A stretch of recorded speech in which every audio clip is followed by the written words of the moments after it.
देखिए प्रश्नावली 3.1 का प्रश्न नंबर 2। कक्षा के एक मूल्यांकन में प्राप्त किए गए निम्नलिखित अंकों को एक सारणीबद्ध रूप में संगठित कीजिए।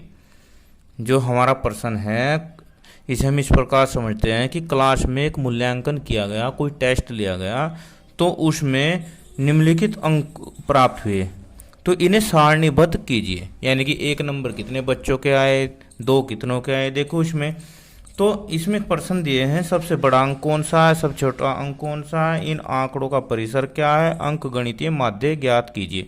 तो ये प्रश्न हम बाद में इनका आंसर निकालेंगे। सबसे पहले हम इस सारणीबद्ध तरीके से इसे संगठित करते हैं। अब इसे इस प्रकार सारणीबद्ध करते हैं। अब देखो अंक हम सबसे छोटा अंक लेते हैं। पहले सबसे छोटा अंक है इसमें 1।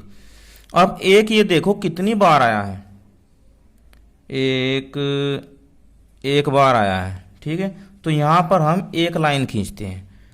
और कितनी बार आया है, 1 बार, तो यहां पर हम 1 लिखेंगे। ठीक है, इसके बाद एक से बड़ा अंक कौन सा है, 2 कितनी बार आया है, देखो 2 1 बार, 2 बार, 2 बार आया है। तो यहां पर हम 2 लाइन खींचेंगे और यहां लिखेंगे 2। ठीक है, इसके बाद 2 के बाद 3 कितनी बार आया है, 3 1 बार, आगे आगे आगे 1 ही बार आया है। कितनी बार आया है, 1 बार, तो यहां पर भी लिखेंगे हम 1।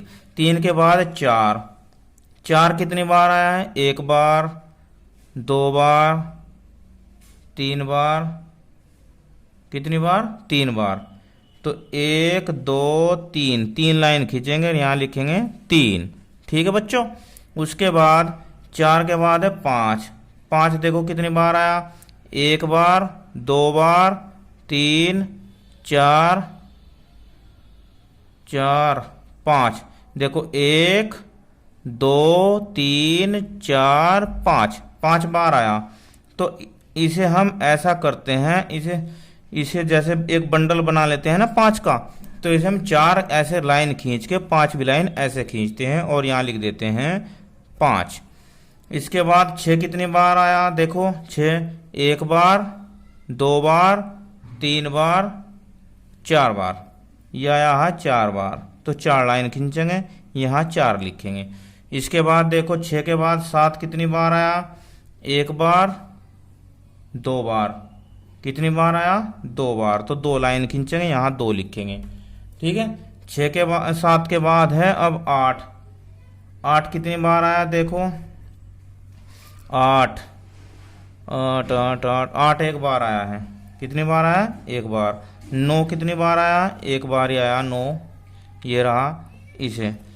अब इसके बाद इधर अगर हम इन दोनों की गुणा कर लेते हैं, मान लो टोटल भी निकालते हैं कितने अंक प्राप्त हुए हैं, तो उसे भी कर लेते हैं। 1 ही कम 1, 2 दूनी 4, 3 ही कम 3, 4 तिया 12, 5 पंजे 25, 6 चौक 24, 7 दूनी 14, और 8 ही कम 8 और 9 ही कम 9।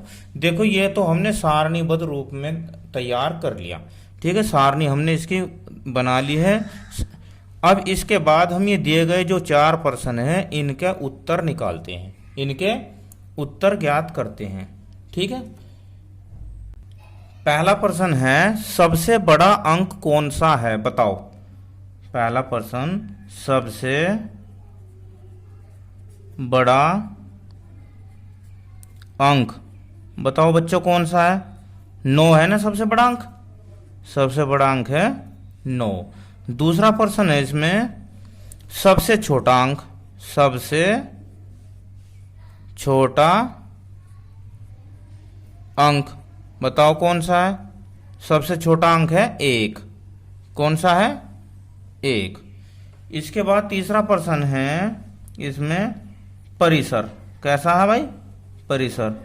अब परिसर हमने आप लोगों को बताया हुआ है कि परिसर सबसे बड़े प्रेक्षण में से सबसे छोटा प्रेक्षण ज्ञात करना है, यानी सबसे बड़ी संख्या से सबसे छोटी संख्या ज्ञात करनी है। तो बड़ी संख्या क्या है भाई, 9, छोटी संख्या क्या है 1, तो कितना आ गया परिसर 8। ठीक है। अब इसके बाद अंक यह है अंक गणितीय माध्य नंबर 4। माध्य हमने आपको बताया था कि माध्य होता है प्रेक्षणों का योग। क्या? प्रेक्षणों का योग बटे प्रेक्षणों की संख्या। सभी जितने भी प्रेक्षण किए सभी का योग। अब ये बताओ इन सारों को जोड़कर कितना हो जाएगा। चलो जोड़ते हैं। 1 और 4 5, 5 और 3 8, 8 12 20, 20 और 25 45, 45 और ये ऐसा कर लेते हैं। 1 और 4 5, 5 और 3 8, 8 और 2 10, 10 और 5 15, 15 4 19, 19 4 23, 23 8 31, 31 और 9 40, 40 की 0, 4 हासिल को लगा 4, 1 और 2 3, 3 और 2 5, 5 और 1 6, 6 और 4 10। और टोटल कितने हैं भाई बच्चों? टोटल कितने हैं देखो यहां से टोटल गिन लेते हैं। 1 और 2 3, 3 और 1 4, 4 3 7, 7 5 12, 12 और 4 16, 16 और 2 18, 18 और 1 19 और 1 20, 20 से इसे काटा तो कितना आया 5। कितना आया 5। ये इनका माध्य हो गया, ये इसका आंसर हो गया।